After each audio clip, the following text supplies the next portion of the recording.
palabra al diputado Pablo Abdala. Gracias, presidente.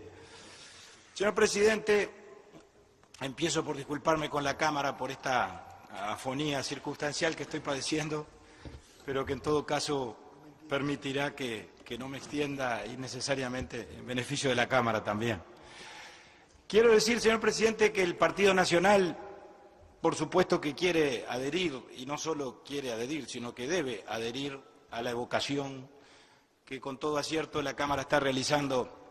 en la tarde de hoy, por razones que creo que no deben explicarse y que además provienen de la propia historia de los hechos que están siendo invocados en la tarde de hoy. Empiezo por felicitar al señor diputado Groba, y lo felicito doblemente, en primer lugar por la exposición que acaba de pronunciar y que hemos tenido la oportunidad de escuchar y que creo que fue dicha con un gran rigor histórico y además con un estilo que contribuye grandemente al nivel de la evocación que en la Cámara estamos entre todos intentando llevar adelante. Y lo felicito también porque no escapa a mi recuerdo que él fue el impulsor en el periodo pasado del proyecto de ley que dio lugar a esta norma, la Ley 19.211, de defensa de la democracia, resistencia y defensa de la democracia, que todos los partidos políticos, como se decía muy bien, oportunamente aprobamos. Creo, señor presidente, que esta instancia seguramente tiene más de un sentido. Uno de ellos es el de la reconstrucción histórica de los hechos, por supuesto, porque eso contribuye a la memoria. Y creo que concomitantemente a la reconstrucción fáctica de lo que ocurrió, sin duda, esta instancia debe ser una oportunidad para la reflexión,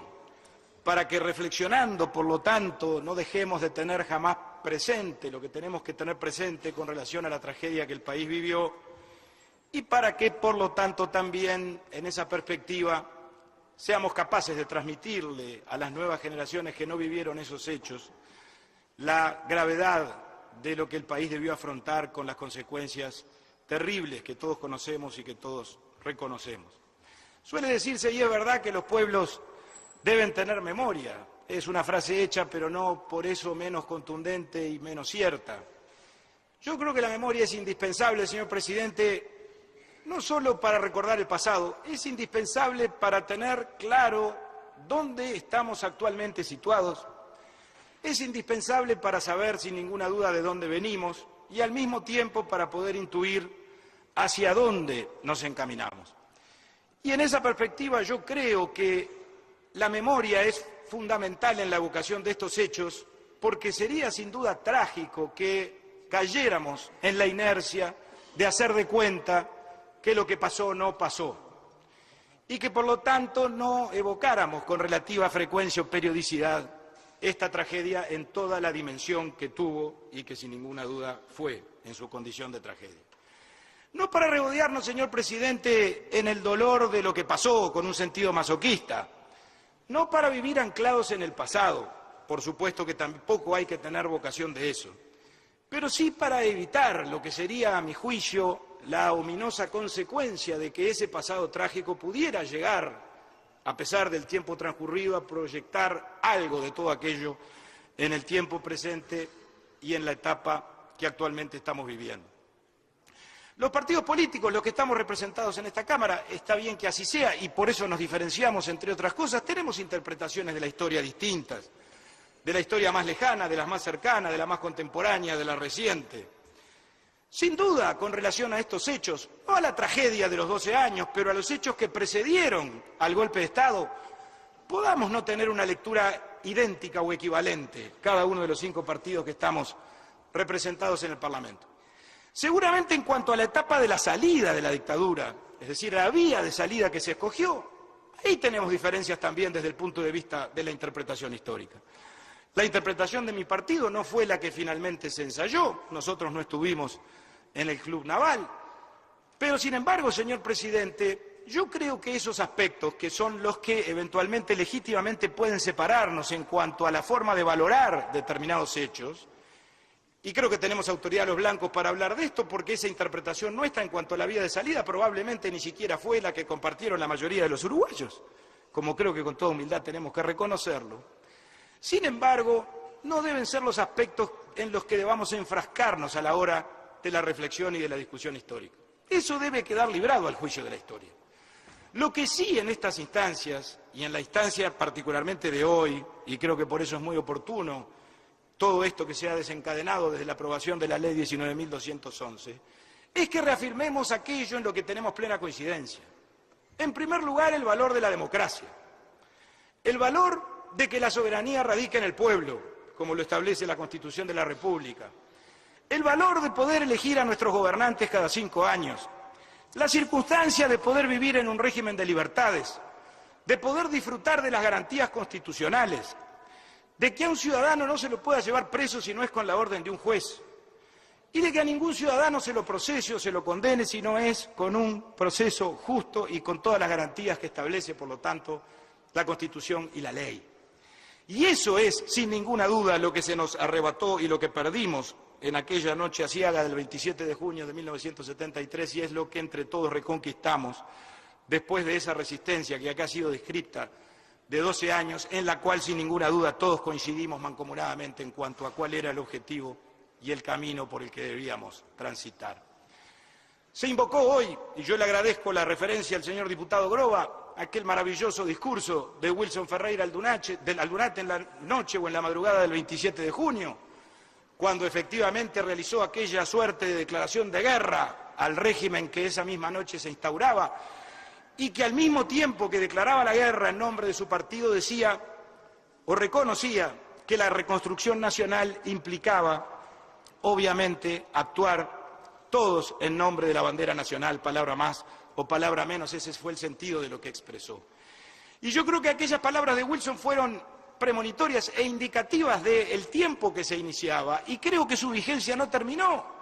el 1 de marzo de 1985, cuando se instauró un gobierno democrático. Creo que esas palabras tienen vigencia también hoy, cuando es necesario, en la actualidad, que todos juntos reconozcamos el deber supremo que entre todos tenemos que reconocer y acometer, que es el de reafirmar la institucionalidad todos los días.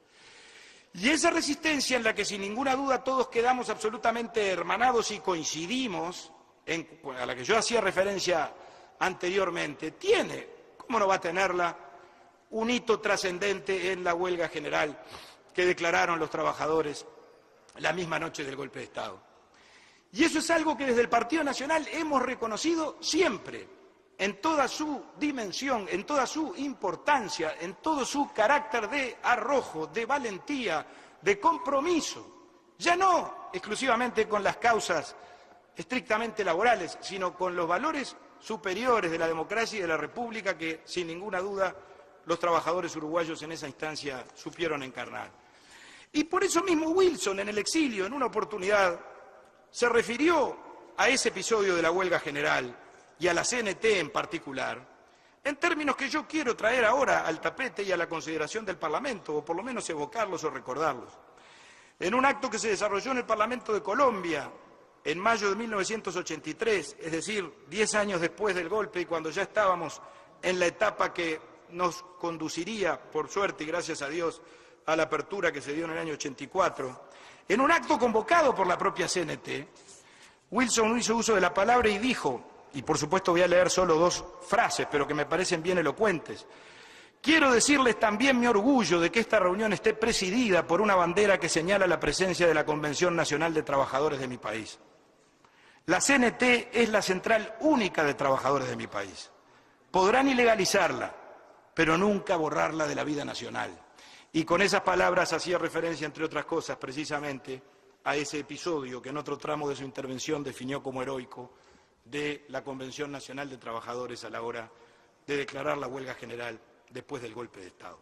Y yo creo, señor presidente, que estas cosas tienen que ver con coyunturas dramáticas como las que vivimos, tienen que ver con hechos absolutamente removedores de la historia nacional, como estos que estamos hoy evocando, pero tienen que ver también con la identidad profunda que tenemos los uruguayos y que, a mi juicio, y yo quiero rescatarlo, sin ninguna duda está presidiendo o gobernando o sobrevolando el ámbito de la Cámara de Representantes en la tarde de hoy. Yo siempre he tenido la tendencia, señor presidente, a creer en las construcciones colectivas. Por supuesto, reconociendo las enormes diferencias que tenemos entre blancos, colorados, frente amplistas, independientes o militantes de la Unidad Popular, pero aceptando también que más tarde o más temprano, y es lo que registra la historia nacional, tanto en la forja de la libertad, en la defensa de la democracia, como asimismo en la construcción del estado de bienestar que en el plano de lo económico y de lo social, nuestro país, para orgullo nacional, supo forjar, todos estuvimos desde algún lado. Algunos gobernando, ejerciendo la titularidad del Poder Ejecutivo, el Partido Colorado durante la mayor parte del tiempo. Otros alternando en algunas instancias de la historia reciente del país en el ejercicio del gobierno y contribuyendo desde la oposición, como nosotros, o en su momento el Frente Amplio. Y el movimiento sindical siempre, desde las organizaciones sociales, desde el movimiento obrero, ejerciendo la presión bien entendida de carácter democrático que debe ejercerse en el marco de un Estado de Derecho, también contribuyendo a apurar que determinadas definiciones de las cuales hoy disfrutamos y hemos disfrutado antes que muchos otros en el marco de la región y, por qué no, del mundo, fueran en el Uruguay, por lo tanto, una realidad candente. Señor Presidente, yo creo que esa resistencia que hoy recordamos y homenajeamos, por supuesto, no fue en vano y fue absolutamente indispensable para que después viniera lo que vino o para que eventualmente, por lo tanto, el espíritu nacional se mantuviera enhiesto y algún día, más tarde de lo que hubiéramos querido, pero algún día, por lo tanto, volviera a alumbrar la libertad en el Uruguay. Pero, por supuesto, no podemos perder la perspectiva de que, si bien esa resistencia no fue en vano, también es cierto que no fue gratuita. La propia ley 19.211 establece la obligación, que la estamos cumpliendo sin ninguna duda también hoy, de homenajear a aquellos que padecieron en forma personal y en forma familiar el sacrificio en función de la represión que se desató. Y que siguen padeciendo hoy todavía, porque sin ninguna duda estamos hablando de violaciones a los derechos humanos que en muchos casos están vigentes o se han sostenido a través del tiempo, porque hay episodios que no se han esclarecido. Y creo que entonces también esto, señor Presidente, tiene que servir como mejor homenaje a esos que ya no están y que por lo tanto dieron todo, empezando por su vida, a los efectos de que el cauce común pudiera derivar en la recuperación de las libertades. Bueno, el mejor homenaje sin duda es el que yo dije al comienzo, eliminar cualquier vestigio, posibilidad o alternativa de que esto en algún momento o algo que se le parezca pueda llegar a reproducirse en el escenario nacional y, por lo tanto, también comprometernos a que la vigencia de los derechos humanos en el Uruguay y para siempre, citando o parafraseando al prócer, podamos consagrarla en términos de que rija en toda su extensión imaginable. Creo, señor Presidente, entonces, que la instancia de hoy es de gran importancia, más allá de las diferencias, que por supuesto las dejamos en suspenso por algún momento y las retomaremos en cualquier debate parlamentario de los que sucederán a este homenaje y a esta evocación que estamos haciendo, pero esto es indispensable para la reafirmación institucional, es indispensable para cuidar a la República y, sobre todo, como dije antes, para transmitirle a las nuevas generaciones el valor supremo de la democracia. Gracias, presidente. Gracias a usted.